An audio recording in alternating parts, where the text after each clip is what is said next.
Iniciando a gravação aqui. Ok. Turma, muito boa tarde. Vamos continuar naquela nossa aula do dia 16, tá?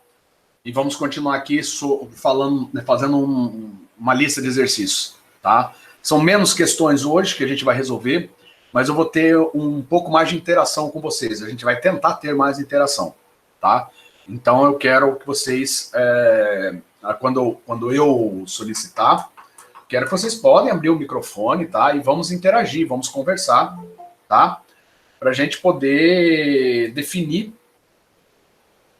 o conhecimento, ou criar, construir o conhecimento junto sobre essa parte, tá? Da hidrologia, que a gente já falou muito da parte estatística. Vamos ainda falar alguns exercícios dessa parte aqui na aula de hoje, mas entender também a importância que a gente tem dessas ferramentas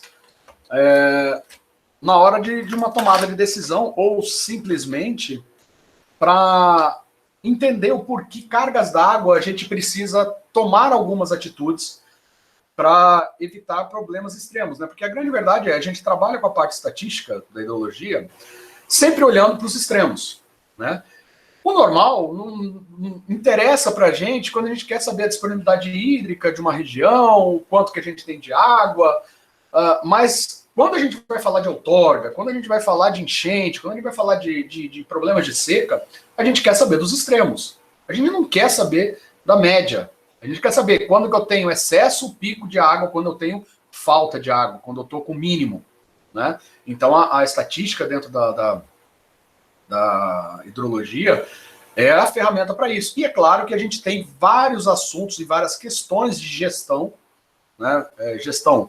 Tanto a gestão do agronegócio, gestão da produção, tá? Porque uma indústria precisa de água, então a gente está falando de outorga, então a gente fala de gestão de produção, mobilidade urbana, enchentes, segurança, tá? Proteção à vida, então, saúde pública. Ah, então, se vocês perceberem, há um grupo, né, um assunto muito grande que envolve especificamente essa parte final da hidrologia, que entra na parte estatística, tá, que a gente já falou bastante, mas que também tem um fundamento muito... que tem uma importância muito grande, principalmente na gestão, tá, dos recursos hídricos, sejam eles em cidades, nas áreas urbanas ou não. Ok? Então, voltando de novo aqui, só para a gente lembrar, os pontos da curva de permanência que a gente tem que ter uma certa atenção. A curva de permanência, os 50%, né, ou o Q50 vai ser sempre a nossa mediana das vazões, tá? Ou quando essa vazão é superada em 50% do tempo.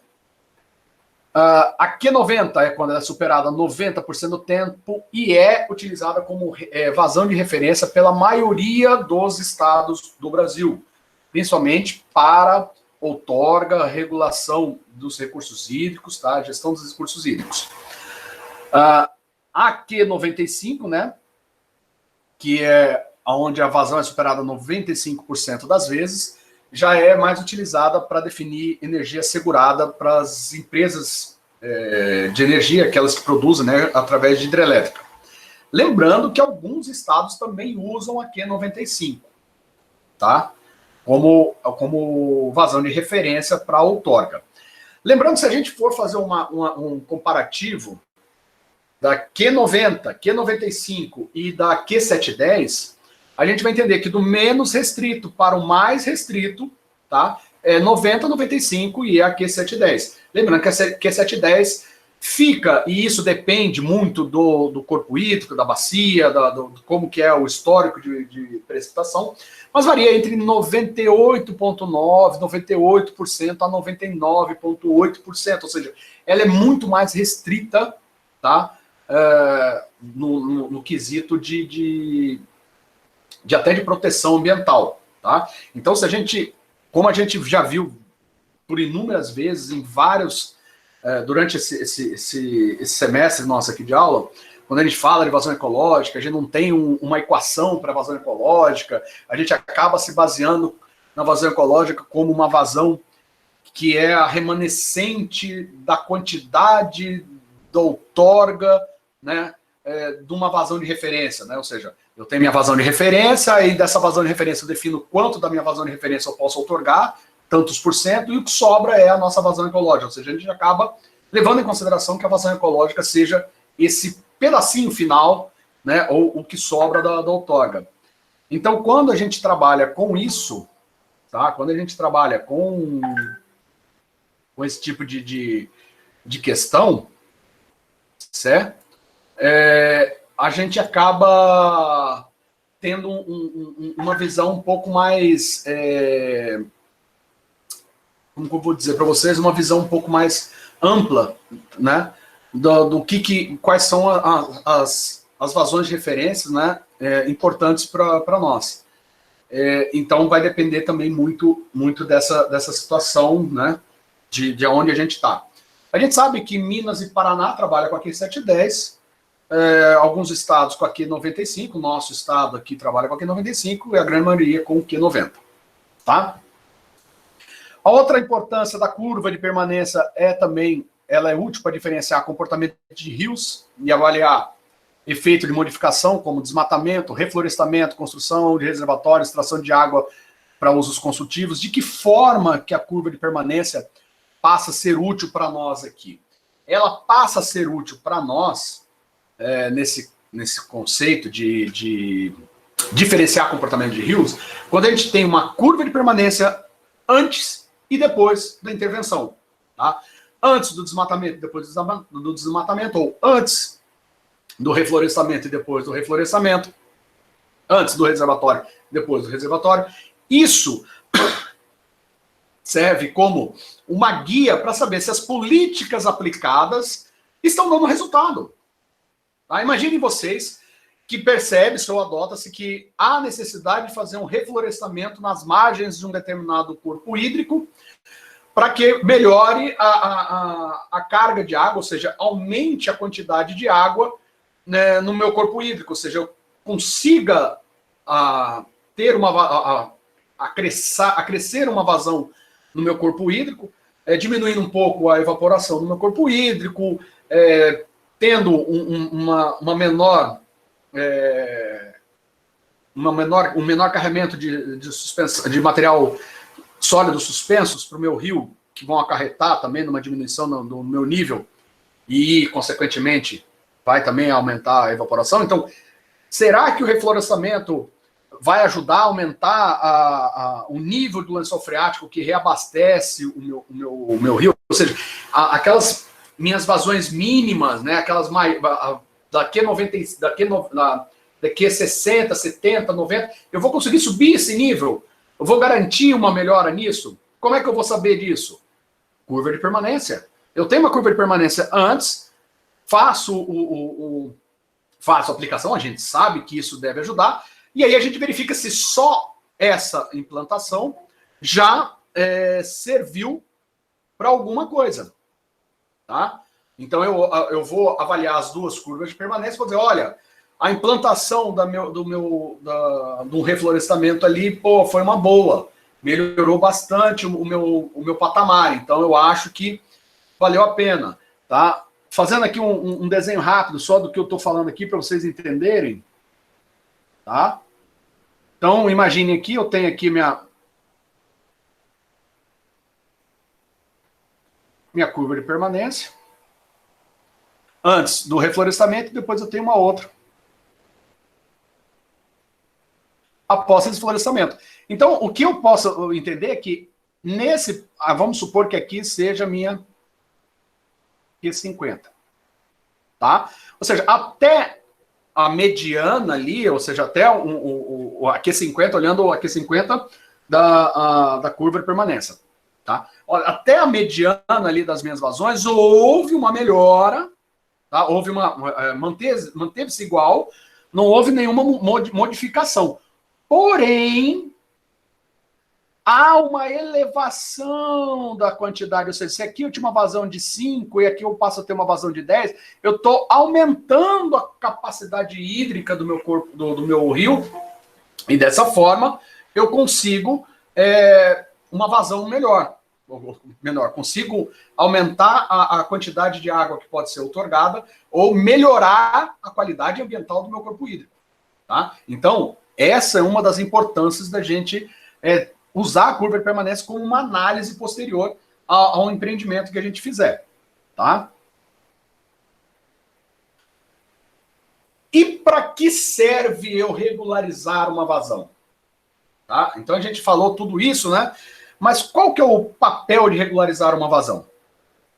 Por que vem essa grande pergunta, né? Qual a importância de regularizar a vazão? Vamos lá. A gente vem até agora falando sobre vazão de referência, certo? E se eu tenho uma vazão de referência qualquer, voltando lá de novo para o nosso desenhozinho lá, vamos fazer uma curvinha de permanência de novo, bonitinha. Eu odeio essa caneta que às vezes não entende. Tá? Tem aqui uma curva de permanência, certo? Então, meu Q90 está aqui, então vamos fazer aqui Aqui é o meu Q90. Certo? Ao passo que eu faço uma regularização de vazão, o que eu consigo com isso? Tá? Qual é o grande ganho que eu dou fazendo uma regularização de vazão? Muito bem. Regularização de vazão é retenção de parte das vazões altas, ou seja, parte dessas vazões aqui, que ocorre durante o período chuvoso, aumentando a disponibilidade de água no período de estiagem. O que eu vou fazer é reter um pouco dessa quantidade aqui, para que no período de estiagem eu faça com que este nível aqui do meu, onde está meu Q90, aumente, ou seja, eu acabo tendo uma nova curva, que ela é exatamente igual a essa, só que aí na hora que eu regularizo, eu deixo de ter aqui uma curva, passa a ser, essa reta aqui passa a ser paralela ao nosso eixo aqui, e aí eu começo a ter um outro valor, tá? Vamos chamar aqui de Q90 linha, vou chamar aqui de Q90 linha, tá? E ele passa a ser a grande importância que eu tenho, tá? De regularizar a vazão. Então, o grande papel de regularizar a vazão é exatamente o quê? Reter parte das vazões altas. Por quê? Vamos lá lembrar de novo. Eu tenho um rio em que tem vazões que vão de 100 metros cúbicos por segundo a 10 metros cúbicos por segundo. Ou seja, a maior vazão é 100, menor é 10. E quando eu calculei a minha curva de permanência, meu Q95, lá do meu corpo hídrico, foi de 20 metros cúbicos por segundo. Beleza. O que eu sei? Que 95% das vezes o meu rio tem vazões iguais ou superiores a 20 metros cúbicos por segundo. Certo? Mas eu tenho aí 5% que é inferior. E vamos supor, eu preciso realmente um pouco mais. Eu já estou outorgando os 20 metros cúbicos. Eu preciso um pouco mais. O que eu preciso fazer? Eu preciso regularizar. O papel da regularização eu tenho 95% do tempo que essa vazão é muito superior. Mas o que está acontecendo com essa vazão que é superior? Vamos lá. Se eu tenho uma vazão de referência X dela, eu já estou outorgando o máximo que a legislação me permite naquele momento, e 95% das vezes eu tenho vazões superiores àquilo que eu tenho autorizado a regular, está passando, está indo, está sendo escoado. Então, o que acontece? É um momento em que eu estou lá consumindo 20 metros cúbicos por segundo, mas está passando na minha frente lá 100 metros cúbicos. Poxa, eu podia aproveitar mais 10. Não pode. Porque na época de água alta, eu posso aproveitar esses 10 que está a mais. Mas em época de águas baixas, eu tenho que respeitar o que minha Q90 disse. Né? Tem que respeitar o que a legislação, na verdade, vamos falar direito, o que a legislação nos permite. Então, nesse caso, eu vou regularizar a minha vazão. Eu vou fazer o quê? Eu vou pegar um pouco dessa água que passa, ou seja, que escoa e sem ter uma utilidade, né? Lembrando que a gente já, de uma certa forma, tem uma quantidade de água que está sendo outorgada, uma outra quantidade de água que está servindo para manutenção da vida da ictiofauna, da biota do nosso corpo hídrico, mas tem uma parcela que está passando a mais. Tá? É como se a gente fosse num rodízio e encher o nosso prato e continua passando picanha. Não dá, o prato está cheio, eu só consigo comer aquilo e a picanha está passando. O que você pode fazer, caso, né, um jeito bem esdrúxulo, é você ter um outro pratinho e reservar uma picanha para quando acabar aquele momento, seu prato já tem ali aquela água para você absorver. Você já tem um pouco mais para usar. E aí a gente reserva, faz isso no reservatório. Eu vou absorver uma quantidade de água dessa água alta aqui, que está passando sem uso, para depois verter ela num outro momento de águas baixas e poder utilizar ela de uma melhor forma. Isto é regularizar a vazão. Eu queria que vocês perceberam que a resposta é bem curtinha, mas olha o quanto que a gente fala sobre regularização de vazão. Eu quero que isso fique bem fixo na cabeça de vocês, para vocês aprenderem a discutir, tá, sobre a questão de regularizar uma vazão. Saberem contrapor quando alguém vier falar com vocês. Tá? E até para usar em concursos e outras coisas. Muito bem. Numa questão 10, aqui do nosso exercício, eu vou fazer a seguinte pergunta. Determine a vazão de um descarregador de fundo. Tá? O descarregador de fundo, em reservatórios, também conhecido como desarenador. Tá? Então, determine a vazão do descarregador de fundo de uma determinada barragem, utilizado para limpar, e aí a gente coloca entre parênteses limpar, porque na verdade eu estou tirando de dentro do reservatório, mas estou jogando para jusante. Tá? Ou seja, eu tenho também a operação de um descarregador de fundo, de um desarenador, ela também tem que ser muito bem controlada. Por quê? Eu não posso atrapalhar, ou eu não posso piorar a qualidade do meu rio abrindo o desarenador, tá? O descarregador de fundo. Por quê? O que eu vou ter no fundo do meu reservatório? No fundo do meu reservatório eu vou ter sedimentos, né? Ou seja, a água vem quando para no reservatório, há um encerramento do meu movimento, então eu vou decantar. Então o meu sedimento vai para o fundo. Junta com matéria orgânica e outros elementos, mais pressão, afode, gera ali uma matéria orgânica, fica em decomposição ali no fundo. Na hora que eu dou descarga, o que eu estou jogando para baixo? Estou jogando uma carga de aqui, ó. Aqui, ó, DBO. Agora, vocês me corrijam, não é muito a minha área, tá? Mas eu estou jogando, né, um produto que vai piorar a qualidade, a jusante do meu reservatório. Além de aumentar a taxa de concentração de material em suspensão. Tá? Ou seja, nos meus sedimentos em suspensão. Putz, que problema, hein, professor? E agora? Tá? Isso daí, quando se trabalha, você está na parte ambiental, está trabalhando para uma empresa de produção de energia ou para empresa de águas, seja uma empresa que capta água e tem um reservatório, o seu papel é determinar a quantidade, aí você vai descobrir qual é a qualidade da água que está saindo no seu desarenador, para você saber o quanto que você pode jogar abaixo para que ele se autodepure no seu rio. Ou seja, é claro que você vai reduzir a qualidade do seu rio na hora que você fizer isso, mas você tem que fazer isso de uma forma faseada, em taxa, ou seja, você não pode abrir o desarenador e soltar tudo de uma vez só. Tá? Então, como engenheiro ambiental, você vai trabalhar com isso. Esse é o teu papel. É você dizer como é que aquilo tem que funcionar. Eu, como engenheiro civil, se alguém pede para mim, Fábio, eu preciso tirar 2 metros de sedimento que está no fundo do meu reservatório para aumentar o nível do meu reservatório em 2 metros. Beleza. Abre toda a torneira e manda pau. Eu quero, vamos ver, vamos calcular. Lembra tempo de esvaziamento de reservatório? Aqui, lá em hidráulica, em que eu tenho lá um orifício, né? Eu tenho uma vazão, tenho uma carga hidráulica, a carga hidráulica é X, a carga hidráulica X é uma, a carga hidráulica Y é aquela uma mais 2 metros, né? Que é o quanto que eu vou baixar, tá? Vai lá. 2 horas eu faço isso. Abro o negócio e mando ver. Tá, tudo bem, 2 horas eu tirei a carga lá, eu consegui abrir os 2 metros que precisava. E o meu rio é jusante. eu posso ter acabado com o meu rio. Tá? Eu posso criar um desastre ambiental. Então, isso tem que ser muito bem cuidado. Tá? Esse exercício, é claro, é apenas a determinação de uma vazão. Tá? Eu tenho ali qual que é a vazão que ele tem. Eu posso controlar essa vazão, é claro, diminuindo o diâmetro, vamos por assim dizer, do meu orifício.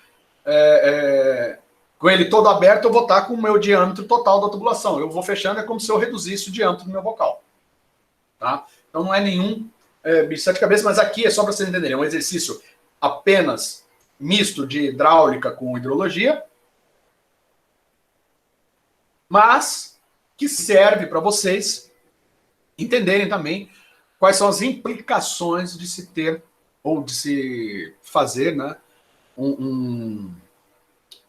uma descarga de fundo sem controle. Então, voltando ao exercício, determinar a vazão do descarregador de fundo para uma determinada barragem utilizada para limpar o excesso de sedimentos depositado no pé da barragem, levando em consideração que o coeficiente de descarga é igual a 0,6 e a barragem possui uma carga hidráulica útil de 25 metros e uma altura de volume morto de 5 metros, com uma tubulação de 500 milímetros de diâmetro. Beleza. Vamos lá. Essa resolução baseia-se naquela equação da hidráulica, tá? Que a gente já conhece. Vazão é o nosso coeficiente aqui, nesse caso C aqui é o CD, o coeficiente de descarga, vezes a área do meu orifício, do meu bocal, vezes a raiz de 2 vezes a gravidade, vezes a carga hidráulica. Ok? Muito bem. A área é πd ao quadrado sobre 4, π vezes 500 milímetros, ou seja, meio metro, π vezes 0,5 ao quadrado sobre 4, tem uma área de 0,1963 metros quadrados. Muito bem. Então aqui a gente tem o nosso exemplinho, tá? A nossa barragem. Então imaginem que aqui é uma barragem, tá? O solo está aqui. Embaixo aqui, bem no pé da barragem, eu tenho um tubo, tá? Na verdade, são vários tubos ao longo aqui da barragem, mas eu tenho um tubo aqui que é o meu desarenador. É claro que aqui está um desenho esquemático bem simples. Ele constitui de tomadas de água, suporte para evitar a erosão na hora da entrada aqui, para não colapsar por baixo da barragem. Ele também não fica bem no pé da barragem, fica um pouquinho mais alto, exatamente para não criar aqui um aumento de vazão e sucção aqui e acabar abrindo um buraco e solapando a barragem, tá? Isso aqui é só um desenho esquemático. E tem válvulas e tudo mais para a gente ir fechando ele. Muito bem. Vamos lá. Eu disse lá que eu tenho 25 metros de carga hidráulica útil. Ou seja, o que é essa carga hidráulica útil? Eu estou dizendo aqui, nesse caso, que eu uso água até esse nível aqui, ó.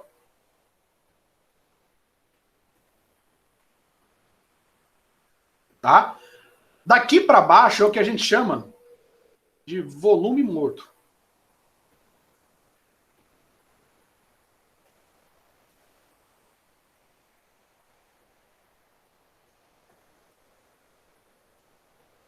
Tá? Volume morto. Esse volume morto aqui é normalmente uma quantidade de água que a gente não utiliza por problemas de qualidade,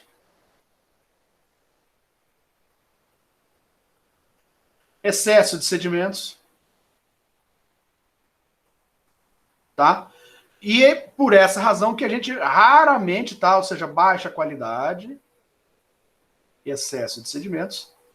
Por essa razão, a gente raramente utiliza o volume morto. É claro, já teve casos aí de chegar num determinado ponto em que teve que se usar a água do volume morto, como aconteceu na Grande Seca lá do estado de São Paulo, da cidade de São Paulo, que utilizou-se o volume morto. Mas não é ideal, tá? O sinal é bem fora de uso. Mas vamos lá. O que o exercício fala que eu tenho aqui de volume útil, tá? Então essa parte aqui de cima a gente chama de volume útil. Tá? Então tem 25 metros de volume útil e 5 metros de volume morto, ou seja, o nível de água até o eixo aqui da minha tubulação é de 5 metros. Muito bem. Sabendo isso, tá? Outra coisa que é muito bom vocês começarem a fazer muito, quando vocês vão fazer exercício, vão resolver um exercício, ou te passam um problema e vocês precisam desenvolver o problema, nós engenheiros, como trabalhamos muito com contas e a gente acaba sempre estar envolvido com alguma equação, alguma fórmula, é salutar que a gente faça esquemas, desenhos, tá? Eles ajudam a gente a entender o problema, tá? E a resolver o problema. Se vocês tiveram um problema com desenho técnico, então é bom vocês estudarem novamente, porque o não entendimento de um desenho desse pode acarretar que vocês também erram na hora de calcular, tá?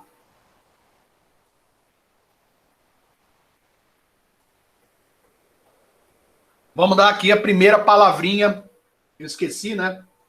Vamos lá, a primeira palavrinha que vocês vão ter que digitar aí no chat, tá? É desarenador. Vamos lá, para garantir a presença de vocês, eu quero que vocês digitem aí no chat desarenador. Tá? Depois eu acesso e tenho vou saber quem assistiu e quem não assistiu minha aula. Eu tô pegando o pé mesmo, turma.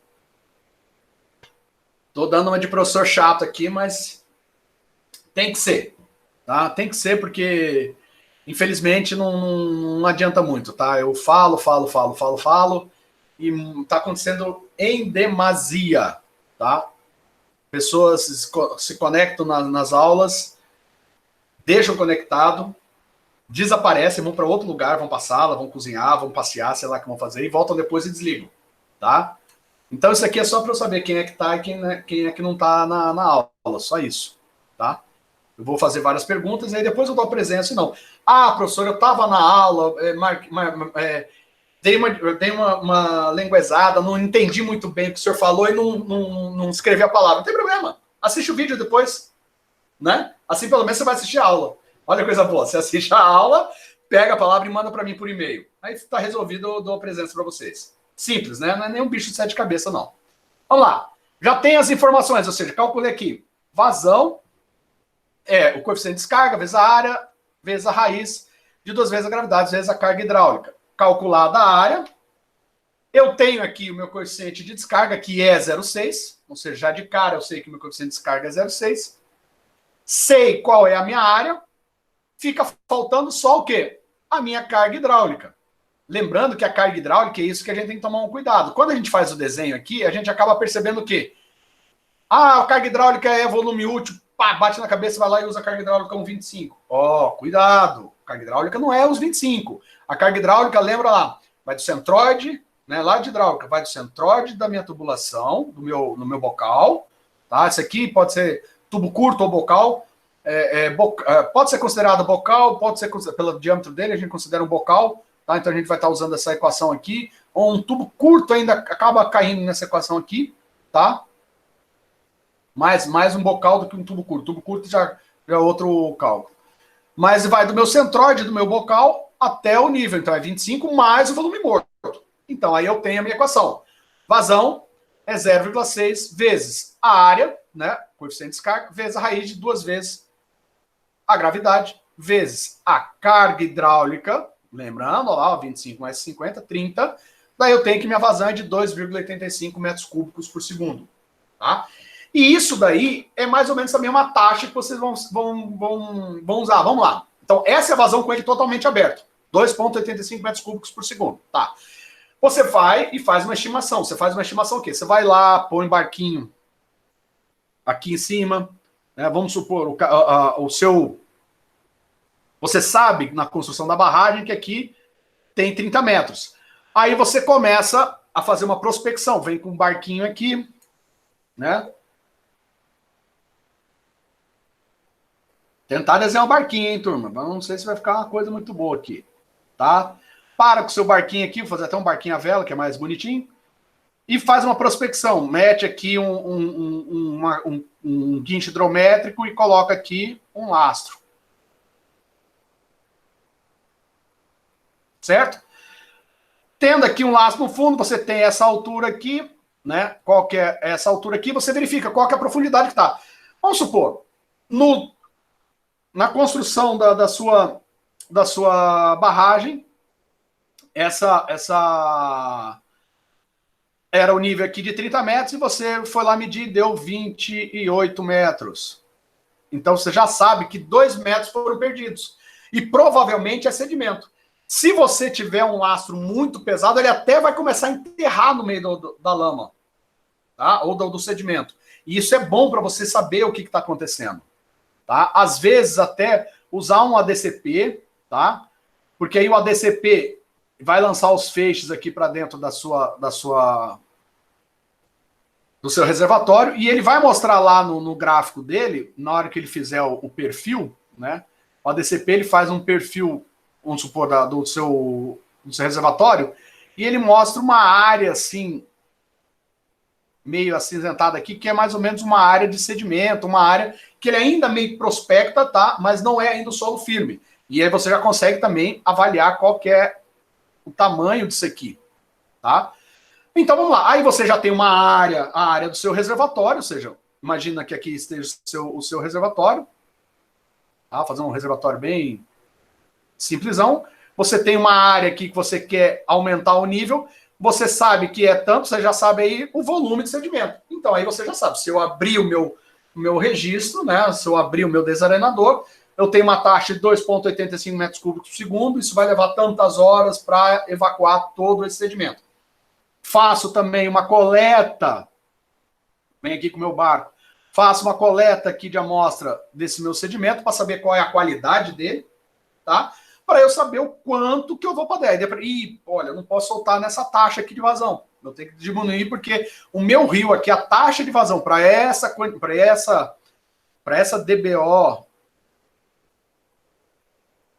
DQO e concentração de sedimentos, aqui para jusante do meu rio, eu preciso ter um certo cuidado no que eu vou soltar, porque ele vai ser eu vou trabalhar com o processo de autodepuração do próprio rio. E aí você define, né? Ou seja, eu sei que essa é a vazão máxima que o meu desarenador trabalha.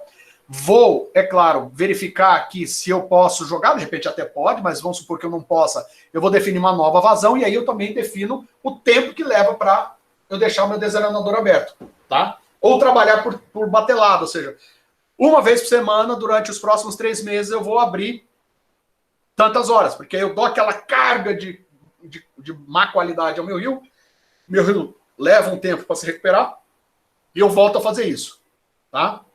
Para não acabar com a biota, beleza? Não é um exercício, você vê, um exercício de cálculo simples, mas que envolve um bando de outros assuntos, dentro de hidrologia, qualidade de água, gestão de reservatórios, né? É bem diferente, né? Muito bem, deixa eu ver aqui se tem alguma coisa. Não. Vamos lá.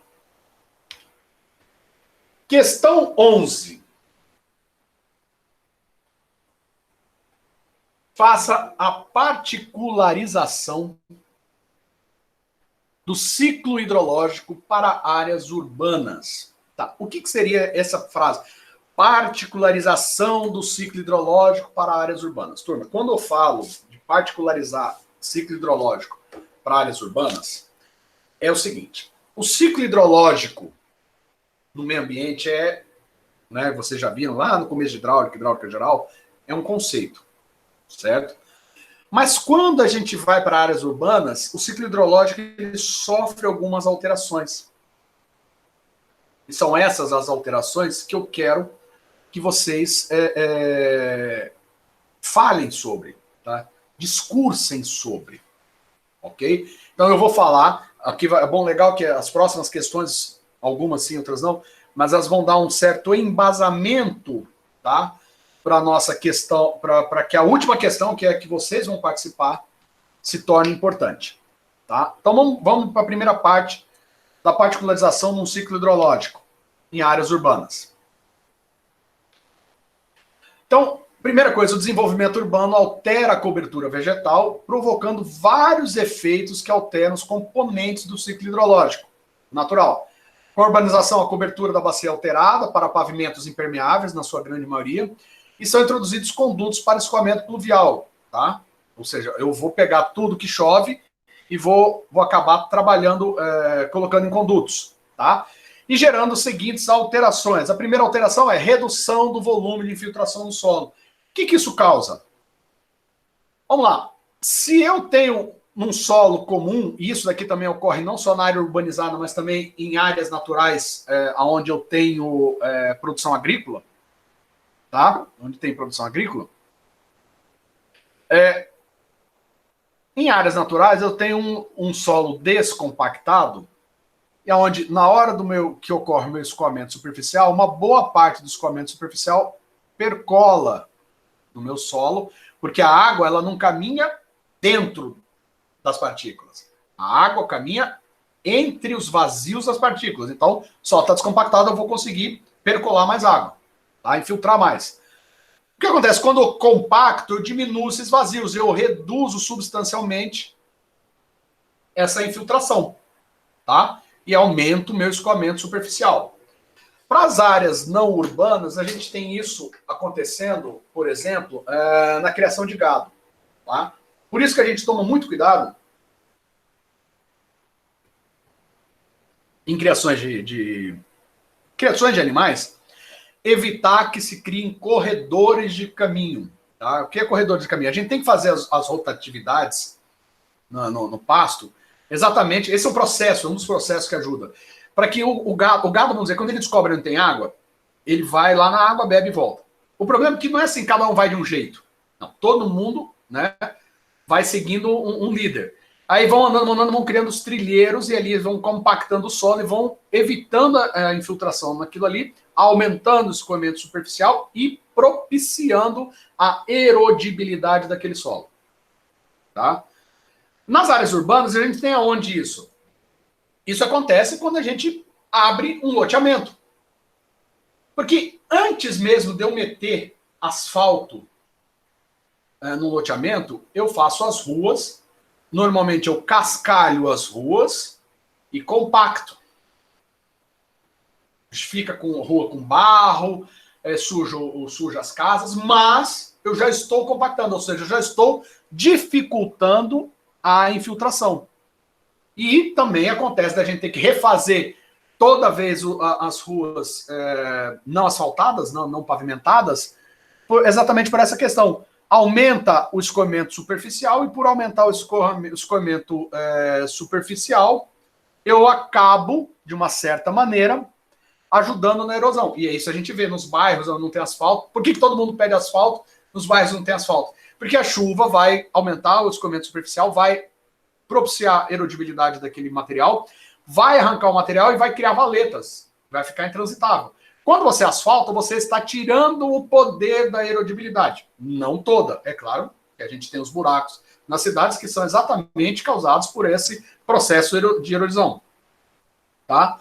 Ele não é infalível, ele também erode. Tá? O asfalto, mais conhecido como CBUQ, concreto betuminoso usinado a quente. Tá? Esse é o nome,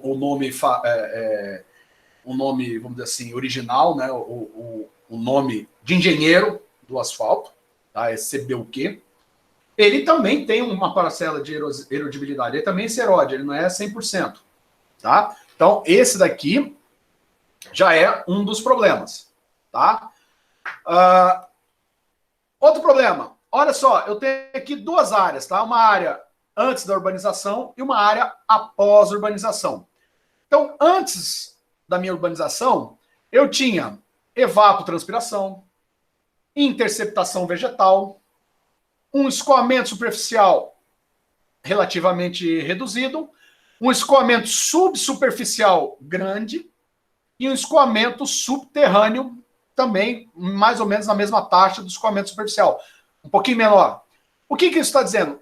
Eu tenho uma evaporação da água, um pouco do que cai de uma precipitação vai ficar presa aqui na minha vegetação.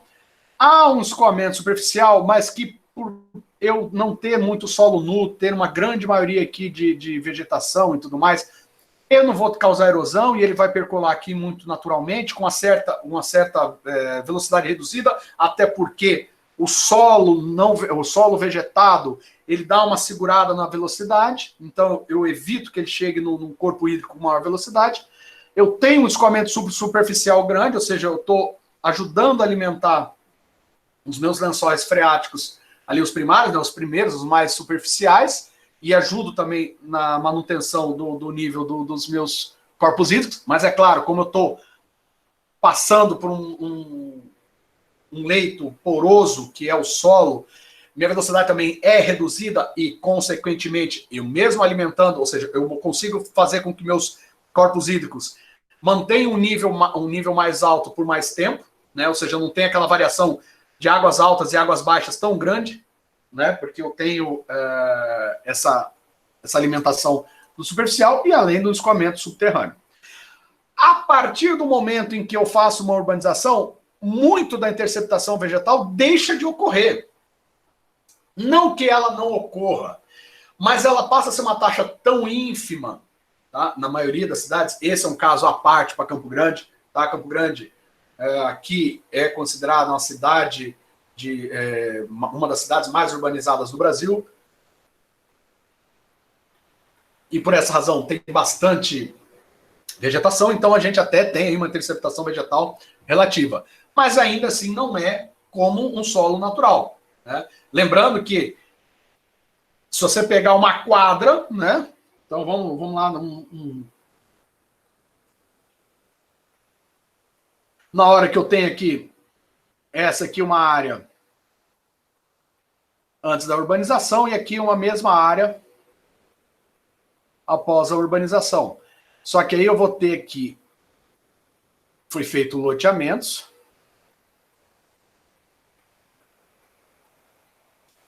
Aonde aqui eu tinha árvores em toda, né, ou uma vegetação em toda essa área aqui, e aqui eu passo a ter uma vegetação.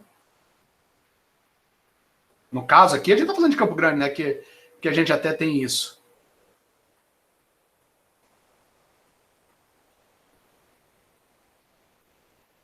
Ou seja, a gente acaba tendo algumas falhas de vegetação.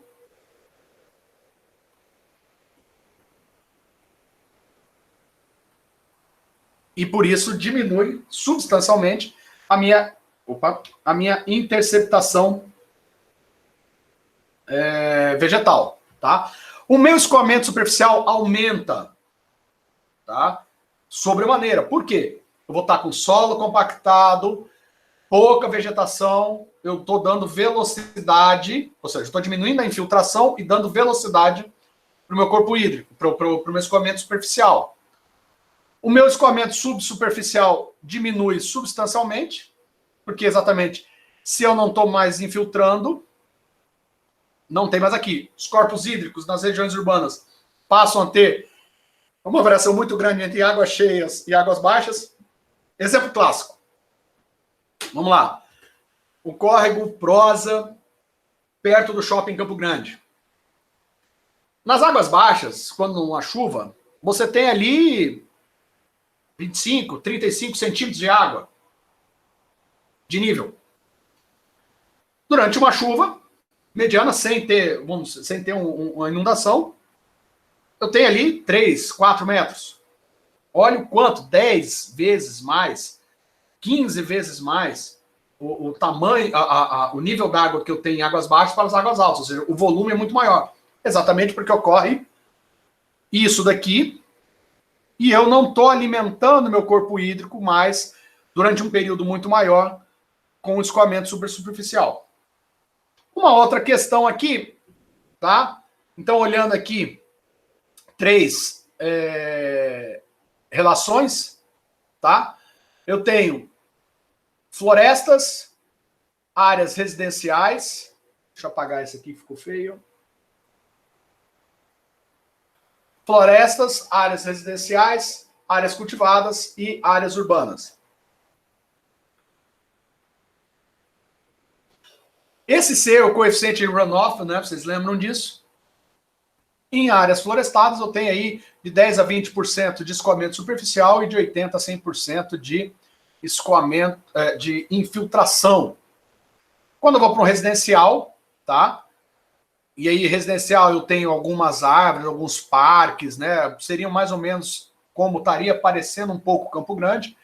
Eu passo a ter 40% a 50% de escoamento superficial e de 50% a 60% de infiltração. Em áreas cultivadas, e aí, áreas cultivadas, a gente tem que ter uma certa ressalva disso. Em alguns casos, eu já tenho em áreas cultivadas valores superiores de infiltração, tá? E redução aqui desse escoamento superficial, ok? Mas, de uma certa forma, a gente causa, em áreas cultivadas, uma redução significativa dessa recepção, tá? Da interceptação da parte vegetada. E aí, por isso que a gente acaba tendo de 50% a 60% de escoamento superficial e de 40% a 50% de infiltração, tá? Em áreas urbanas densas, é quando a gente tem a grande maioria de prédios, tá? Os grandes centros urbanos, a gente tem pouca árvore, tá? E aí a gente tem de 90% a 100% de escoamento superficial, com 0 a 100 a 10% de escoamento de infiltração. Ok? Muito bem.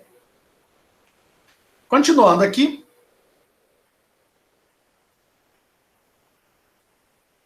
Muito bem. A outra questão é...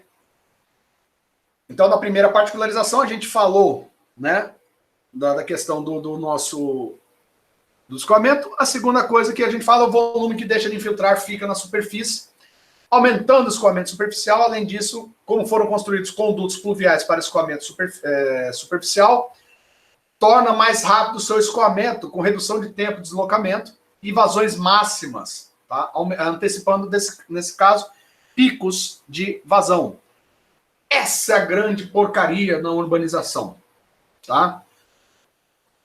Esse daqui era o hidrograma antes de urbanizar. Olha o que acontecia. Eu tinha uma chuva, a chuva vinha, tinha um pico aqui numa vazão X qualquer, num tempo, ou seja, o pico demorava um tempo muito grande, ou seja, eu precisava de uma chuva com uma intensidade boa por muito mais tempo para eu chegar nessa vazão, e depois eu ia escoando bem lentamente. Quando eu urbanizo uma determinada área, eu tenho, num tempo muito mais curto, ou seja, uma precipitação com mesma intensidade, com um tempo muito mais curto, eu atinjo vazões muito maiores do que aquela anteriormente. Ou seja, isso aqui são precipitações iguais, tá? Ou seja, intensidades iguais. Então, eu acabo gerando picos muito mais altos, tá? Vazões muito mais altas, desse meu hidrograma. O que acontece? E aí a gente tem que trabalhar com soluções, tá? Depois eu vou passar 3 vídeos que a gente vai falar um pouco sobre urbanização, hidrograma. Vou mostrar os vídeos, tá? Vou deixar aqui vou pôr os links dos vídeos depois lá no Classroom, tá? Se vocês quiserem ver os vídeos de auxílio da aula, tá? Mas aí a gente vai falar um pouquinho sobre, né?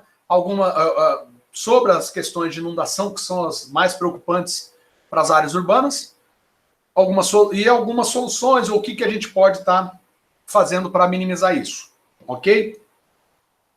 Mas é claro que minimizar envolve hidrologia. Por quê? Não é só eu propor uma solução de engenharia, uma solução construtiva. Eu tenho que entender o que está acontecendo para eu propor alguma coisa, certo? Eu não vou propor algo, correto? Não vou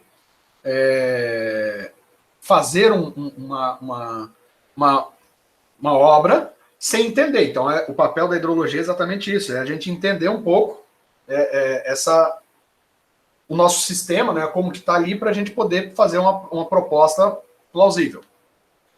A outra questão é, com a redução da infiltração, o aquífero tende a diminuir o nível do meu lençol freático por falta de alimentação, né? Compactou, pouca infiltração. Principalmente quando a área urbana é muito extensa. Ou seja, quando eu tenho uma área urbana muito extensa, eu, sobremaneira, vou reduzir o nível do lençol freático. Eu lembro que antigamente,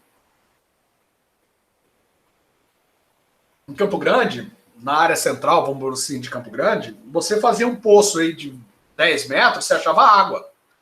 Hoje, para você achar água no centro da cidade, você precisa fazer um poço de 20 metros. Né? Antes 8, 7, 8 metros, agora precisa de 20 metros para achar água. O que eu estou fazendo? Como eu estou aumentando minha área impermeável, eu abaixo sobremaneira o meu lençol freático. Tá? A outra coisa é que as redes de abastecimento e cloacais possuem vazamentos que podem alimentar esses aquíferos. Ou seja, tendo alguns efeitos inversos. Ó, rede de abastecimento, quando a gente fala rede de abastecimento, um sistema de abastecimento na cidade, pode ter um vazamento em que ele não é um vazamento ressurgente, aquele que a gente consegue ver na rua, né? Que a gente tá passando na rua, aí tá lá o asfalto com um furo vazando água, aquilo ali é um tubo que vazou e tá, às vezes ele não é ressurgente e ele penetra e alimenta o lençol freático. Vamos lá, se eu não tiver problema de contaminação do meu solo, eu vou estar alimentando o lençol freático com água clorada. Não vai aí afetar a qualidade. Mas, se isso acontece com o sistema, com a rede de abastecimento, né? Ou seja, eu vou coletar uma água ali, eu vou estar pegando uma água até com uma qualidade um pouquinho melhor, porque eu estou enfiando água clorada, mas eu pode também do meu esgoto romper e ele não ressurgir. E ele vai para dentro também, vai infiltrar, e aí o meu escoamento subterrâneo passa a ficar prejudicado, porque eu vou acabar com a qualidade dele, eu vou estar injetando esgoto no meu lençol freático, e aí o meu escoamento subterrâneo acaba ficando contaminado. Tá? Então isso aí é um problema sério. Muito bem, quando a gente fala da redução da infiltração, então, voltando àquela imagem lá no começo, a gente tem aqui as considerações. A partir do momento em que há um maior escoamento superficial, diminui o subsuperficial que estaria alimentando meus corpos hídricos e, consequentemente, também o meu escoamento subterrâneo. Tá? E aí a gente vê aqui, ó, antes da urbanização, como é que eram os dois, vamos dizer, uma chuva com dois picos, tá? Tem aqui uma primeira e aqui uma segunda chuva. Quando passo a ter a urbanização, tem aqui um grande pico. E, ó, antes da urbanização, o meu escoamento de base é maior. O que é o escoamento de base? É o nível. Lembra que eu falei na época de águas baixas, como que fica o nível? A partir do momento que eu urbanizo, é baixo esse nível. Eu posso fazer um rio ficar seco. Na época de vazante, na época de seca, um rio que antes passava água dentro da cidade, e ele passa só a escoar em épocas de chuva. Tá? Isso também pode acontecer. Certo? Aqui, antes da urbanização, tem uma regressão gradual, com menor tempo, tá? Mas, depois da urbanização, tem aqui grandes picos, onde eu tenho problemas de enchente. Tá? Então, aqui, ó, uma consideraçãozinha rápida, ou seja, sem urbanização, dos 100% que precipita, 40% evapora, 10% é escoamento superficial e 50% fica subterrâneo, subsuperficial e lá para os lençóis freáticos. Quando a gente vai para o cenário urbanizado, dos 100% que precipita, 25% evapora, 15% vai para telhados, olha a vantagem, e esses que estão no telhados vão depois cair aqui nos 30% que vai para o escoamento superficial e que depois alimenta, ou seja, esses 30% mais os 15% dos telhados passam a ser 45%, que é esgoto e pluvial, e só 30% vai para a água subterrânea, ou seja, eu estou reduzindo sobremaneira aí a água que vai para baixo. Tá? E a última questão que a gente pode dizer da particularização do ciclo hidrológico em áreas urbanas é devido à substituição da cobertura, ocorre redução da evapotranspiração, já que a superfície não retém água com a cobertura vegetal. Não permite a evapotranspiração das folhagens e do solo. Tá? E aqui a gente tem um esqueminha entre cobertura natural, 10 a 20% impermeável, 35 a 50% impermeável e de 75 a 100% impermeável, como essa taxa aqui muda, ou seja, o escoamento que era 10% no melhor caso, vai para 55% no maior caso, e as infiltrações subsuperficial de 25% caem para 10%, a de infiltração superficial cai para 5, tá? Ou seja, eu tenho um aumento no meu escoamento superficial. Que vai para onde? Escoamento que não tem mais retenção de velocidade, porque as vias são asfaltadas, concreto, é tudo liso, ótimo para a água pegar velocidade, não é? Eu não tenho mais uma vegetação, uma rocha, alguma coisa que segura ou que vai tirando, que vai causando perda de carga no meu transporte, no meu fluido, e dessa forma reduzindo ou retardando o tempo que ele vai chegar até o meu corpo hídrico. Num urbanizado eu dou velocidade. Tá? Então, além de aumentar o volume, eu dou velocidade. Reduzo o tempo. Isso é muito preocupante. Tá? Vocês podem ver que, no caso da evapotranspiração, até há uma redução aqui de 10%. Mas ela não é tão afetada quanto a infiltração. Tá? A infiltração é muito mais afetada. Como um resumão dessa questão, ou seja, da particularização do ciclo hidrológico, um resumo bem grande disso é esse aqui, ó. Os impactos gerados pela urbanização repercutem no funcionamento do ciclo hidrológico ao interferir no rearranjo dos armazenamentos e na trajetória das águas, introduzindo novos meios para sua transferência na área urbana e em torno da cidade. As ruas são construídas sobre os cursos d'águas. Lembrando, Via Parque é um exemplo clássico disso. Tá? Aquela que vem lá do Parque do Soter. As ruas são construídas sobre os cursos d'água e esses estão canalizados, visando o saneamento de suas margens.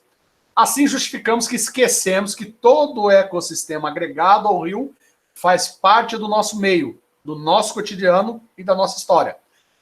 Quando tem uma enchente, deu uma enchente lá na Ernesto Geisel com a Rui Barbosa ou com a Rashid Neder. Deu uma enchente lá perto do shopping. Deu uma enchente perto ali do shopping Norte-Sul. Turma, onde que foi construído tudo isso? Na bacia de inundação dos córregos. Esquecemos que todo ecossistema agregado ao rio faz parte do nosso meio, do nosso cotidiano e de nossa história. O rio não entende isso. Não é porque você canaliza ele e impermeabiliza a sua área, a sua bacia de inundação, que ele fala, pode deixar, não inundo mais aí. Cara, o rio não entende isso não. Tá? Então, quando eu tiver um excesso, ou seja, aí eu pego, já comecei a construção e, na melhor das hipóteses, eu coloquei as vias de tráfego na área de inundação. Ainda, aumento a carga hídrica que chega ao meu corpo hídrico, porque diminui a infiltração e aumento a escoamento superficial. E para, né, palavra F, já ia falar um palavrão, né? Nos vídeos a gente tá vendo que eu tô me segurando, hein, turma? Tô falando menos palavrão.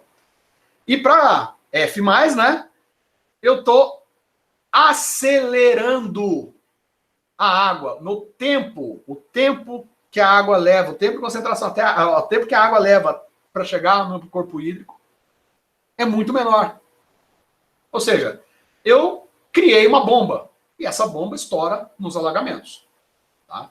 E aí que vem vocês, como engenheiros ambientais, pensar em soluções.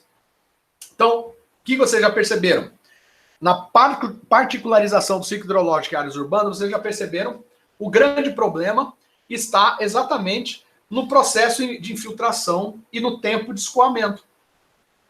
Eu diminuo a infiltração, aumento a carga de água de escoamento superficial e acelero a chegada dessa água no corpo hídrico.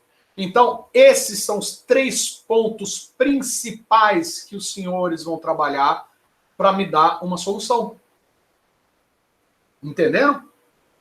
Eu vou ter que pensar em soluções que reduzam o meu tempo de escoamento, que aumente a infiltração e que, substancialmente, no meu terceiro caso, diminua ou retarde o tempo de chegada dessa precipitação ao meu corpo hídrico. Simples assim.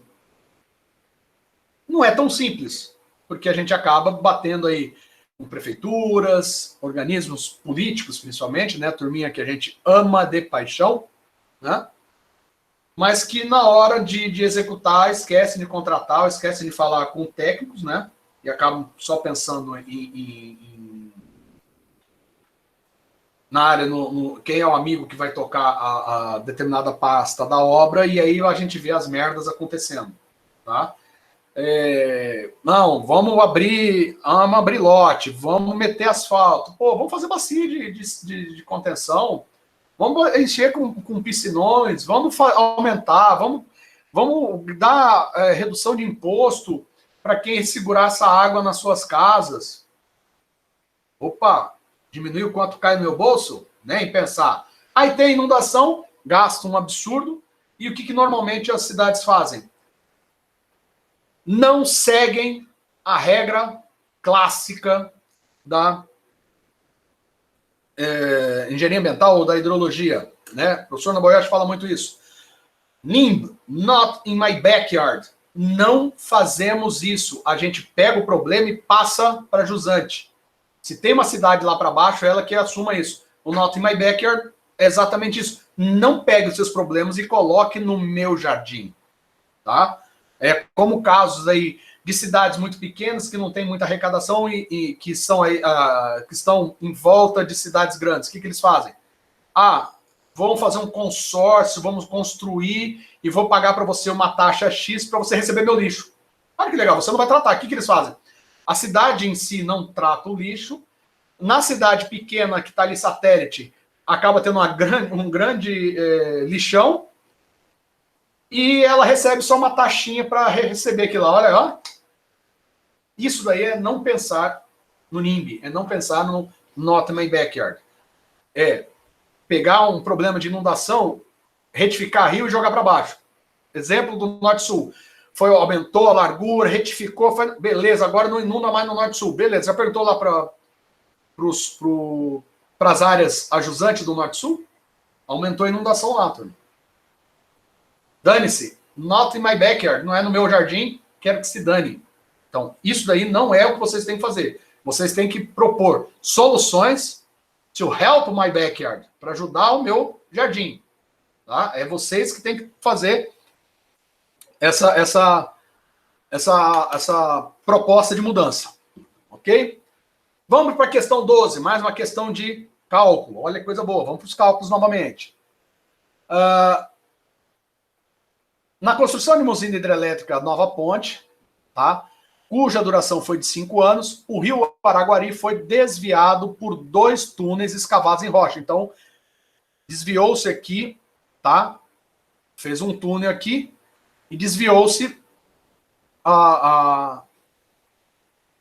o rio, tá? Qual foi o período de retorno da cheia de projeto desses túneis, admitindo-se um risco de 10%, para a proteção do canteiro de obras? E o canteiro de obras são essas 2 ensacadeiras aqui, tá? Então, o rio foi desviado para cá. Então, o que acontece? Se eu tiver um risco de 10% e eu atingir esse risco, esse túnel não vai conseguir passar a água do rio Araguari por aqui e poderá atacar as áreas das ensacadeiras onde está sendo construída a usina e termos perdas de vidas humanas, tá?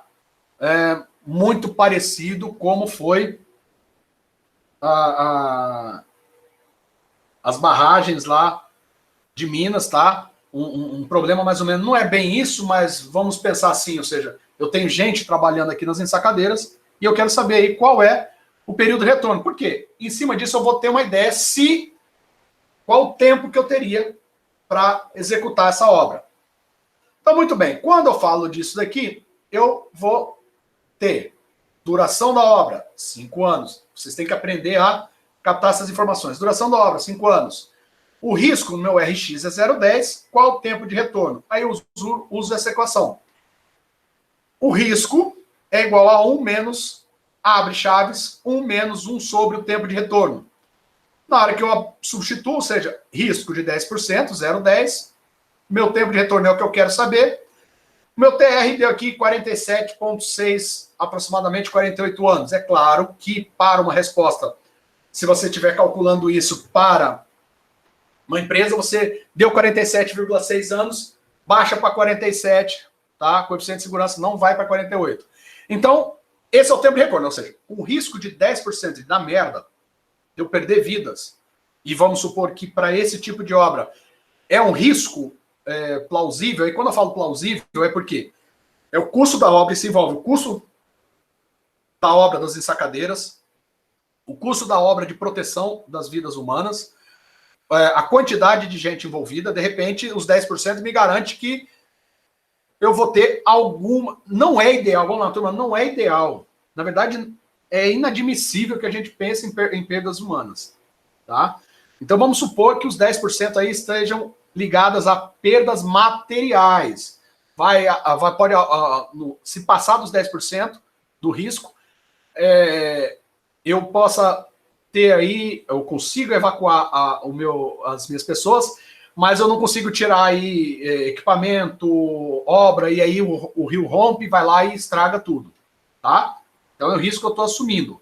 Eu evito a perda humana, mas a material eu não vou conseguir, tá?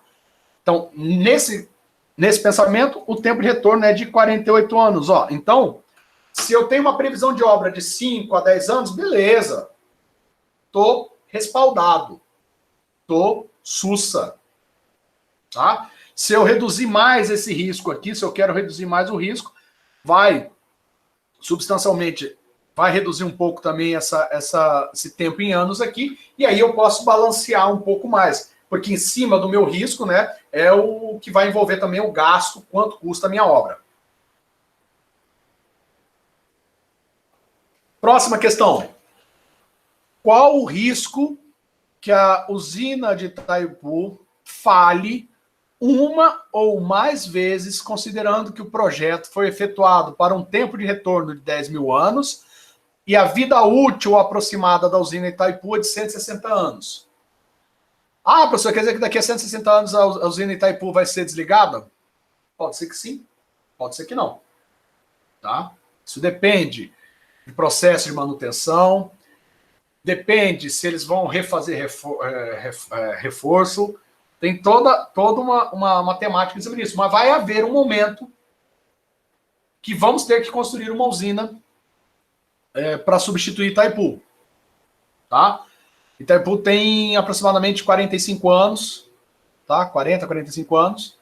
Tá? Então a gente tem aí mais uns 120 anos à frente dela. Tá? Mas qual o risco que ela tem de falhar? Risco de falhar, e olha que a gente está falando que falhar a usina de Itaipu é ela romper. Tá? Ela tem uma falha estrutural. Muito bem.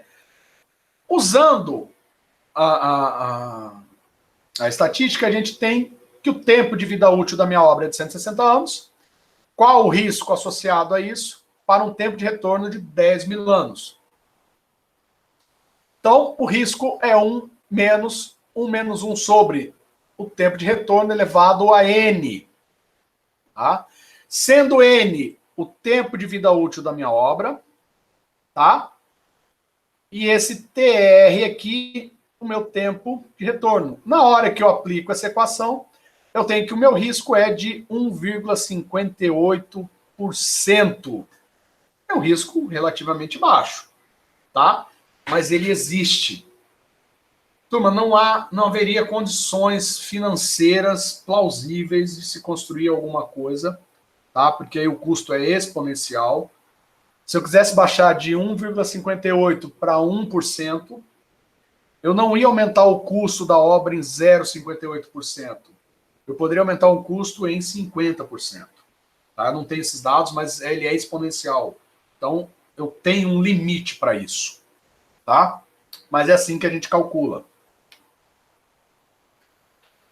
Uma outra questãozinha, questão 14, é qual seria a probabilidade de um evento de tempo de retorno de 10 anos ocorrer em 10 anos? E aí, se a gente adota a questão como uma solução de risco de ocorrer uma falha em 10 anos dentro do período de tempo de retorno de 10 anos, utilizamos a equação a seguir, adotando o tempo de retorno como 10 e a vida útil do empreendimento como sendo o mesmo valor do tempo de retorno. Então, eu acabo tendo que o risco disso acontecer é de 65,13%.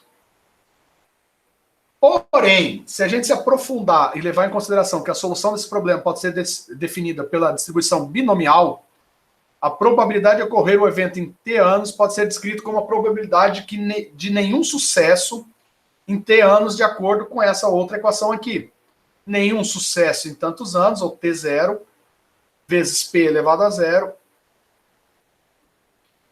que multiplica 1 menos P sobre o tempo.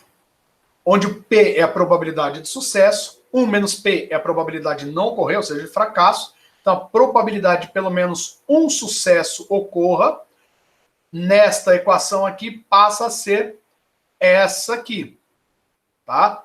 1 menos T0 multiplica P elevado a zero vezes 1 menos P elevado a T igual a 1 menos 1 menos P elevado a T, que é igual a 1 menos 1 sobre T elevado a T, que aí aproximadamente a equação nos dá 63,21%. Ou seja, se vocês perceberem pelo conto anterior, 65,13%, mas fazendo essa análise mais rígida, a probabilidade caiu um pouquinho, foi para 63,21%. Ah, professor, não é uma diferença muito grande. Não, não é uma diferença muito grande. À medida que a gente está falando só de 10 anos. Se a gente aumentar esse período, a gente passa a ter uma diferença um pouquinho maior aqui. Tá? Então, essa é uma forma da gente visualizar o problema. Tá? Muito bem. Essa daqui é a questão que eu quero que vocês façam, né? Uma intervenção aqui comigo, que a gente vá fazer uma interação, tá? Você foi convocado pelo governo do estado do Mato Grosso do Sul para propor soluções para o caso do assoreamento do lago do Parque das Nações Indígenas. De uma certa forma, já foi corrigido. Então, se vocês acompanharam os noticiários e entenderam como aquilo aconteceu, vocês já até sabem a resposta. Ou melhor, as possíveis respostas.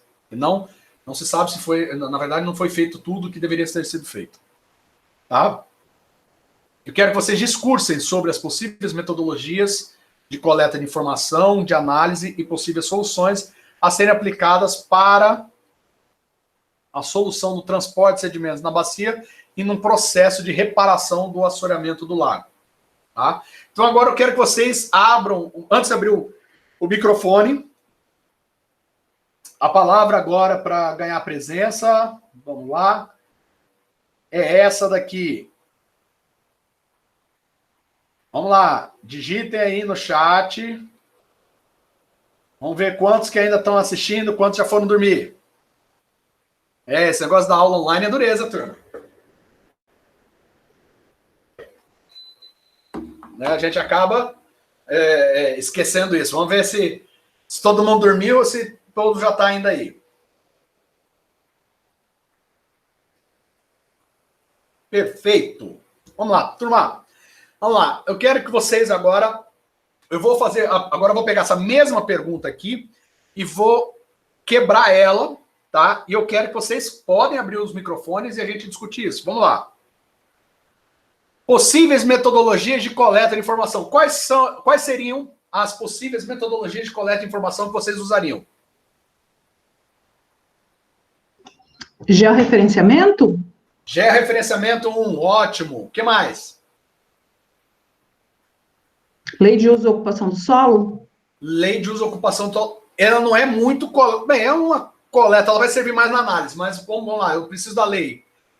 Só a Ruth que responde, turma? Vocês não falam mais nada? Ô, turminha quieta. Vamos lá, o que mais que eu uso para metodologia de coleta de informação? Lembra, vamos lembrar tudo de hidrologia, tá? E eu estou preocupada com o transporte de sedimentos na minha bacia. Além do georreferenciamento, que vai me servir para quê? Vai me servir para me dar as declividades, vai me servir para me dizer o tipo de cobertura vegetal, vai servir para me dizer quais são as áreas, qual a porcentagem de área impermeável que eu tenho, quanto que eu consigo segurar infiltrado no meu solo, mas quanto que eu consigo em área, mas o que mais que eu preciso de informação para esse tipo de gestão? E agora só duas. Mais nada? Vai ficar todo mundo me olhando aí no vídeo? Ó, não sou tão bonito assim, turma. Só minha mulher que acha, e a hora que eu ainda tenho minhas dúvidas, você já continua achando, hein? Vamos lá. Ninguém mais tem nenhuma ideia?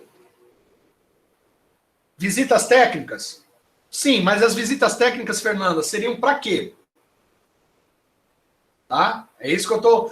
Podem abrir o microfone e falar, tá, turma? Não há necessidade nenhuma. Vocês têm medo de ficar com a voz gravada na aula? Esqueçam, tá? Vão ficar mesmo. Vamos dividir aí. As visitas... Professor, diga. pode ser um estudo de sedimentos da bacia também? Coletar para ver a quantidade que está chegando na bacia. Isso, exatamente, Pedrão. O estudo de transporte de sedimentos, eu saber o quanto que está escoando, que tipo de solo que eu tenho, quanto que está escoando, a taxa de concentração, a velocidade que isso está ocorrendo. E para isso eu também preciso de outra quê? Precipitação da bacia. Boa, Tiger. As informações do lago, exato. E aí, informações do lago, eu preciso da profundidade, área, né? Preciso da... Aí eu, já que vocês demoram muito, vamos eu falando, a gente vai precisar também da vazão, tá? Eu preciso muito saber qual é a vazão dos rios que alimentam aquela região. Quais são as obras de proteção já existentes? Áreas possíveis aonde eu possa construir novas obras de proteção. Por quê? Dependendo, eu preciso de área verde, eu preciso de lago, eu preciso de parques para poder fazer isso. Eu não vou desapropriar para construir esse tipo de coisa.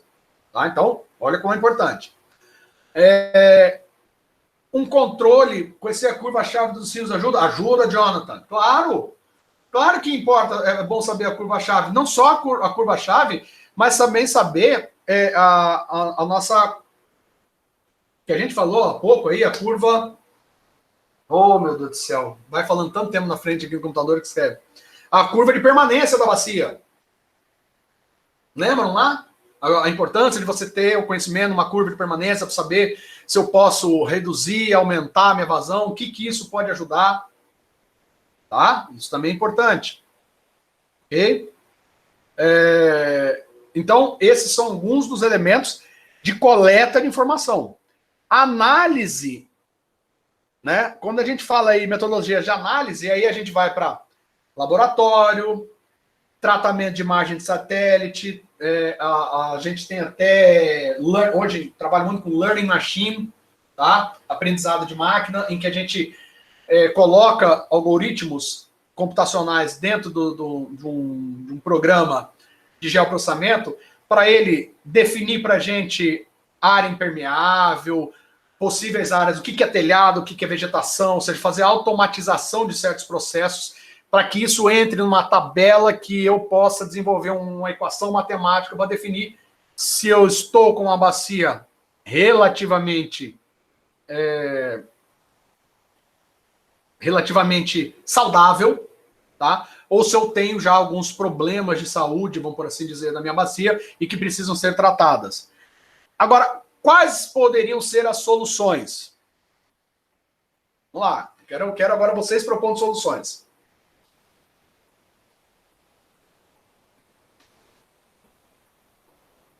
Ninguém se habilita a falar? Manutenção da bacia de contenção. Boa. Isso mesmo, Jonathan. Manutenção da bacia de contenção. Professor, na cabeceira ali do rio, ou da bacia, que fica próximo da PM, ali não deveria fazer primeiro um tratamento, ou com gabião, ou com algo assim, porque foi feito o conserto ali no Lago Grande, mas lá em cima não foi feito.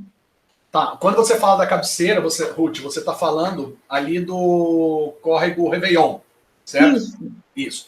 Sim, claro, porque senão eu continuo, ou seja, é o que foi falado aí também, a manutenção, deixa eu até ler aqui de novo, manutenção da bacia, construção dos piscinões, que o Jonathan falou, né, da manutenção das bacias de contenção. Ali é a manutenção, sim, porque senão eu vou continuar jogando sedimento, tá? Não digo que talvez o gabião seja, mas ali talvez um reflorestamento, né? Porque ali eu tenho muita areia. Ah, tem areia, e agora eu faço o quê? Planta bambu, existem vegetações que nascem em areia, turma. Não é porque tem areia que vai ser impossível. No deserto se consegue produzir, que muda-se as técnicas de cultivo. São mais difíceis de serem feitas, mas tem soluções. Vegetando aquilo ali, eu reduzo a quantidade de sedimentos que vai cair ali. Faço um estudo pormenorizado de como as áreas de erosão, ou as áreas possível erodibilidade na minha bacia, e aonde eu então encontrar essas áreas, eu faço um estudo de escoamento superficial. Trabalho com REC RAS, REC HMS, onde eu consigo ver o perfil de escoamento superficial, de onde está vindo, para onde está indo a água. Eu consigo mapear como é que essa água trafega, e eu consigo saber, a água está trafegando, está passando por esse bairro aqui, depois passa por esse parque e cai lá no rio. Porra, vamos construir nesse parque aqui uma bacia de contenção para esse sedimento e, posteriormente, todo ano eu vou lá e tiro o sedimento que produz. Ou está acontecendo a produção aqui na área alta, vamos vegetar mais, vamos acabar com essas ruas não asfaltadas, asfalta ela, mas vamos tentar criar piscinas de contenção para que essa água não chegue mais velozmente até a bacia e, consequentemente, reduza substancialmente o poder erosivo dela. Tá? Então, existem inúmeras coisas que devem ser feitas, mas principalmente definir os pontos de produção e propor remediações para esses pontos de produção. Pontos de erosão nos corpos hídricos, propor o conserto delas. E aonde eu tenho as áreas de contenção de sedimentos, os piscinões de sedimentos e assim por diante, eu tenho a manutenção. O Lago do Amor tinha uma bacia de contenção que ficava abaixo das cavalarias da PM. Tá? Você tem ali o CRAS, PMA, a cavalaria da PM, e aí ali no fundo do Parque das Nações, ali tinha uma bacia de contenção de sedimentos. Quando o lago começou a ficar aquele problema, tá bom, o governo vai cuidar disso, né? Engraçado. Quando a opinião pública, ou seja, quando a gente vai e bate de frente, eles vão dar uma olhadinha e ainda sai por herói, né? Nossa, eu resolvi o problema. Ah, meu, quantos anos você não faz nada? Se a opinião pública não falasse, também não fariam nada.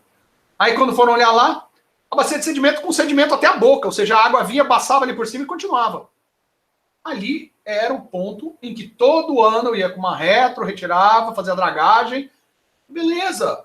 Olha o consumo, eu ia ter um consumo durante um mês de um homem e uma máquina. Trabalhando um mês. Tiger, redutor de velocidade? Sim. Colocar um redutor de velocidade ajuda, porque se eu reduzo a velocidade, eu reduzo o impacto de erosão. Então, na hora que eu tenho ali, não tem mais como plantar, não tem um novo loteamento, não tem mais como fazer alguma coisa, e eu tô com asfalto, sem asfalto, rua só cascalhada, eu crio reduções possíveis, como se fossem curvas de nível, redução de velocidade. Por quê? Se a água não escorre com velocidade, ela não erode e não leva material sedimentar. Então não tem problema de sedimentação. Simples, né, turma? Né? É uma coisa simples, né? Que não tinha muito erro para ser resolvido, né? E realmente a gente consegue, dessa forma, evitar os problemas ali de sedimentos, tá? Mas só para vocês não disserem que eu não falei nada, tá? Aqui eu vou só transcorrer um pouco do pensamento geral para a gente ter uma base do que a gente deveria fazer, quais seriam os passos, tá? E que a gente pode pegar esse caso nosso aqui do Parque das Nações para outros casos, sejam eles urbanos ou não. Então, para o caso do acionamento do parque, várias informações são necessárias para a tomada de decisões. Primeiramente, levantamento topo-batimétrico da bacia, onde o lago pertence e posteriormente determinar as declividades dos corpos hídricos, pertencentes às bacias e das vias próximas aos corpos hídricos, porque a água também corre pelas vias. Tá? Então, a gente precisa saber, como se fossem rios secos que têm uma vazão durante um período de grande chuva. Após fazer esse levantamento, avaliar o uso e ocupação do solo da bacia, evidenciando os possíveis pontos de impermeabilização, que reduzem a infiltração e aumentam o escoamento superficial, e os pontos geradores de sedimento, onde solo exposto poderá acarretar aumento de material a ser disponibilizado nos corpos hídricos da região. Avalia-se também obras de contenção de erosão, e aí vem os redutores que o Tair falaram, tá? Entre outras obras, e bacias de sedimentação na região para verificar sua funcionalidade e possíveis ajustes à realidade atual. Já existem algumas obras lá, já existem algumas bacias de sedimentação. Porém, qual a funcionalidade? Quando foi começada a obra lá no parque, percebeu-se que uma das principais bacias de sedimentação construída na época lá do do governador Pedro Pedrociani, se a gente está falando, pelo amor de Deus,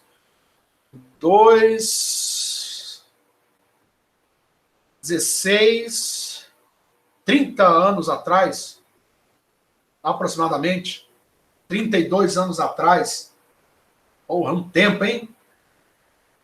Olha quanto tempo não foi feita manutenção naquela porcaria, turma. Tá? Só para vocês pensarem um pouco. Com essas informações em mãos, a gente inicia a modelagem computacional da produção de escorrimento superficial, taxas de infiltração e de erodibilidade da região, além do comportamento hidráulico dos corpos hídricos, e por forma a determinar as vazões características da região, taxa de transporte de sedimentos. Com o modelo funcionando e verificando sua validade, alguns cenários de futuro hidrológico podem ser efetuados, ou seja, a gente já faz cenários de aumento de precipitação, redução da carga de sedimentos, implantação de algumas bacias, né? Ou seja, ajustes de cobertura de solo, novas bacias de sedimentação, planejamento, gestão e manutenção de obras existentes e avaliação da possibilidade da drenagem estar subdimensionada pela presença de sedimento no seu interior.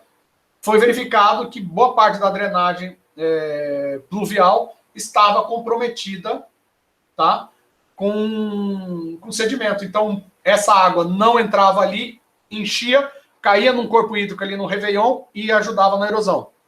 Com isso, a gente inicia a recuperação de obras de contenção, bacias de sedimentação existentes, recuperação de margens degradadas, inicia também o processo de desobstrução e de remoção de sedimentos da drenagem pública e, finalmente, o desassoreamento do lago.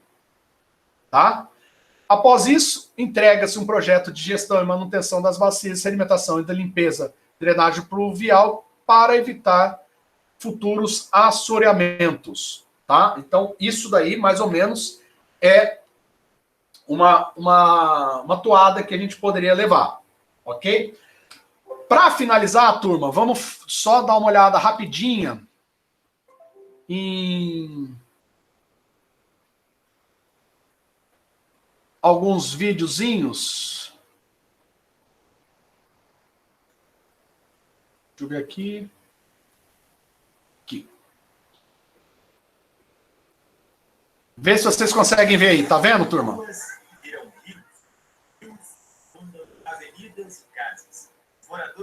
Ouvindo o áudio também? A força da natureza se impor sobre o concreto. O volume de chuva bem acima da média é determinante para tantos estragos e vítimas. Foram mais de 930 milímetros na cidade em janeiro, 3 vezes o esperado para todo mês. Mas há outros fatores que contribuem para este cenário. Belo Horizonte teve pelo menos 70 pontos de alagamento. Turma, não vou conseguir aumentar muito o volume, tá? Deixa eu tentar aqui, peraí. Logo após a estação São Gabriel foi um deles. Ali atrás, Melhorou? há pelo menos 7 pistas para veículos na Cristiano Machado. Nós podemos considerar que o rio tem apenas 2 para seguir o seu curso. Mas diferente dos veículos que travam quando há um aumento do volume, por exemplo, como um congestionamento com as chuvas, o rio só se expande para além dos limites que a cidade tenta impor a ele. Este ambientalista diz que a cidade há muito não respeita os rios e tenta controlar em vão a força da natureza. Nós estamos querendo que o trânsito flua, né? Mas que as águas se comportem. Nós estamos fazendo um desafio à natureza. E a natureza, desafiada que ela responde na medida. Então, em algum momento, ela sai exatamente para ocupar o espaço territorial que é dela. É o encontro da Monsicom com a Tereza Cristina. Ó, detalhe, o rio mesmo não está cheio. Há provas disso. Em um vídeo promocional feito na década de 60, a prefeitura proclamava que a canalização do córrego do Leitão, na Avenida Prudente de Moraes, resolveria problemas de enchentes na região. Hoje o Leitão está por baixo desta nova e ampla avenida que vai ajudar a resolver nossos problemas de trânsito. Cenas de enchentes você nunca mais verá. O Rio Arrudas, principal curso de água que corta Belo Horizonte, tem 15% do leito coberto. Mais da metade do curso natural foi desviado. A canalização começou nos anos 20 e só foi concluída na década de 1990. Você tem que fazer captação de água de chuva em vários pontos da cidade, desde em prédios, né, em edifícios, em edificações, até na via pública. Você ter espaços como esse aqui, de solo livre, né, dentro da cidade, para permitir. Você pega as nossas praças, são todas impermeabilizadas, né? Você pega um Mineirão, um bom exemplo, em que você não tem uma gota de grama, né, e não tem um espaço para infiltrar água. Poliano coordena o projeto Manuelzão, dos mais importantes e respeitados do Estado. Há 2 décadas, ambientalistas como ele fazem alertas sobre os impactos à saúde e meio ambiente. Em 2000, ele esteve com uma comitiva alemã em BH. Eles alertaram que era um erro impermeabilizar o solo, retificar os cursos, transformar córregos em avenidas, desconsiderando todo o sistema hídrico. Seria melhor criar uma engenharia de cidade, mas seguimos brigando com os rios. Como a gente impermeabilizou tudo, asfaltou tudo, né? A água não tem para onde infiltrar, então a água vem com a força total. E ela vem por cima e por baixo. Então ela ocupa, né, todo esse território. Então, se a gente não tiver, né, e hoje no mundo tem já toda uma discussão do que se chama de uma cidade esponja, ou seja, você tem que tornar a cidade permeável à água. Exemplos práticos desta solução no mundo. Neste bairro de Berlim, os telhados foram revestidos de verde e as ruas preenchidas com árvores e vegetação. Também foram criados corredores úmidos no subsolo. Na China, 250 cidades respeitam o fluxo natural da chuva. O uso do sistema úmido mantém a água em seu curso.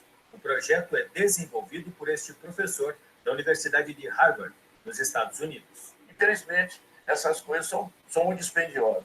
Tem que ter um esforço muito grande em cima disso e que se invista dinheiro mesmo, sabe? Porque não adianta fazer paliativo. Eu acho que nossos desenhos do país já estão cansados disso. Né? Isso é questão de drenagem pluvial, é esgoto, é questão de mobilidade, é questão de educação ambiental. São vários profissionais que têm que atuar nessa área aí para dar uma só resposta a isso, sabe?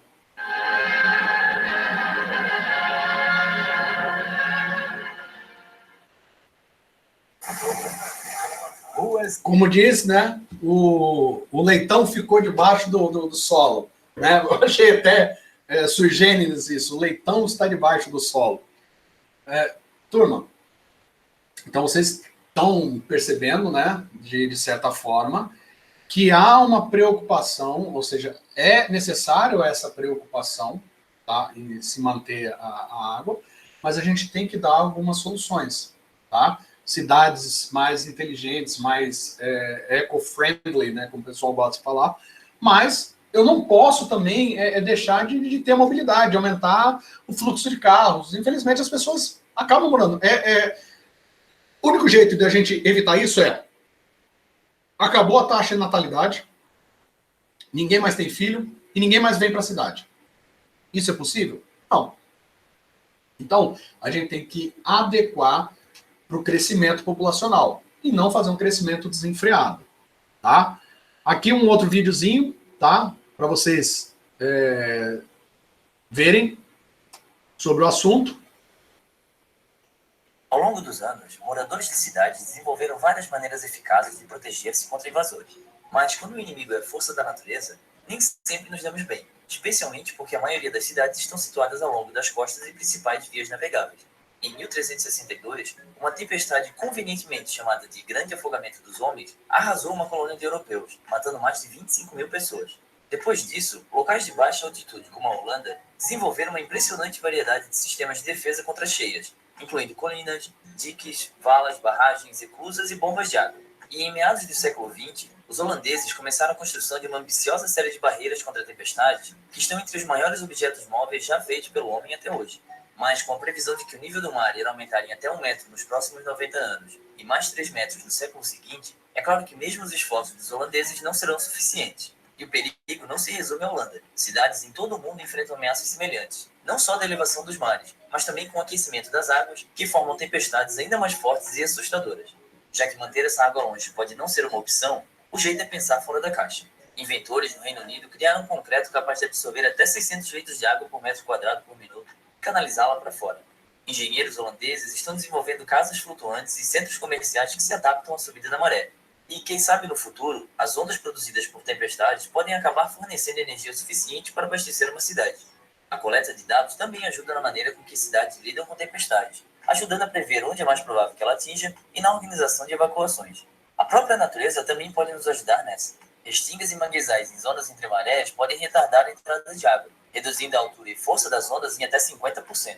Pesquisas mostram que a combinação dessas técnicas naturais com outras projetadas poderiam evitar centenas de milhões de dólares em danos causados por tempestades em zonas urbanas costeiras, como Howard Beach, em Nova York. Mas, por enquanto, nossas cidades estão longe de serem a prova de tempestades. Ainda precisamos reunir mais informações e desenvolver novas soluções para torná-las o mais resistentes possível. Por sorte, essas áreas urbanas são um ninho de pessoas inovadoras e criativas, onde grandes ideias nascem o tempo todo. Elas só precisam sair do papel antes que a água entre. Turma, vocês perceberam nesse vídeo aqui a importância que foi dado para a questão de coleta de informações. A gente não pode tomar nenhuma decisão sem a gente coletar informação, tá? E tomar uma decisão em cima das informações leva também a questão, dentro da hidrologia estatística, tá? Que a gente pode gerar cenários futuros, tá? Para novas soluções. E para finalizar a aula de hoje, vou mais um vídeo aqui para vocês, tá? Também curto. Mas aqui a gente vai ver um caso bem mais, vamos por assim dizer, fora da caixinha, tá? Um país que investe, porque tem uma quantia de dinheiro sobrando, investe muito nesse tipo de proteção. Tóquio tem 13 milhões de habitantes, quase a mesma população de São Paulo. Como qualquer metrópole, é coberta de asfalto. E, além disso, enfrenta 3 tufões por ano em média. Mesmo assim, enchentes são cada vez mais raras. A última foi em 2005. Algumas das armas para combater inundações estão 40 metros debaixo da terra. São gigantescos reservatórios ou piscinões, como os de São Paulo, que usam um sistema semelhante. Este é o maior da capital japonesa. Túnel de 4,5 km de comprimento. Tem capacidade para 540 mil metros cúbicos de água, o equivalente a 216 piscinas olímpicas. Os rios são constantemente monitorados. Quando passam de um determinado nível, a água vai para o piscinão e depois, quando para de chover, é escoada aos poucos de volta para o rio. O administrador do reservatório diz orgulhoso que o sistema já evitou 25 inundações desde que ficou pronto há 5 anos. Para que a tecnologia funcione, a água precisa escoar pelos bueiros, que não podem estar bloqueados pelo lixo. Por isso, os moradores de Tóquio fazem a parte deles. Esta é uma das principais ruas da cidade. E a gente pode procurar. É difícil encontrar sequer um pedaço de papel na calçada. Isso exige um esforço extra da população, porque nas ruas da capital japonesa não há lixeiras. Elas foram retiradas há 15 anos como prevenção depois de um ataque terrorista com gás venenoso. Hoje, há pontos de coleta de lixo para reciclagem em algumas lojas e cinzeiros públicos para os fumantes. Em alguns bairros, jogar cigarro na calçada dá multa. Os japoneses não demoraram a se adaptar, porque já eram obcecados por limpeza. Esta mulher acaba de receber um folheto com propaganda que promete jogar na lixeira de casa. Os estrangeiros aprendem. Estas australianas, impressionadas com a limpeza da cidade, dizem que vão levar a garrafa de água ao local de reciclagem. Segundo as autoridades, esse sistema garante que, mesmo que haja alagamentos em Tóquio, eles serão menores. E com tempo bom, as calçadas ficam quase brilhando. Turma, para um último pensamento, tá? Aqui com a gente, e vem a seguinte colocação. que esses dois vídeos deixaram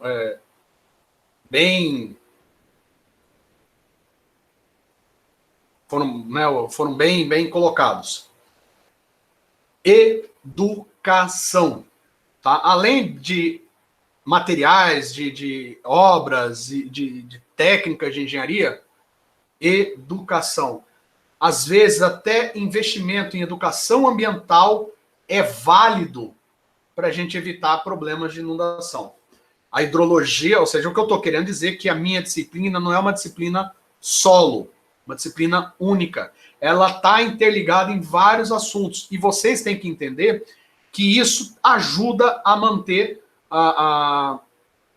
o conhecimento e a resolver os problemas de uma cidade, né, numa área urbana, ok?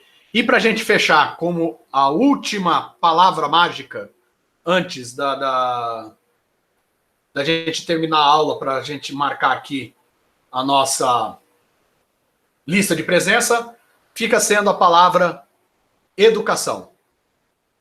Podem preencher e podem depois sair da aula. Uma boa tarde, um bom final de semana para vocês, turma.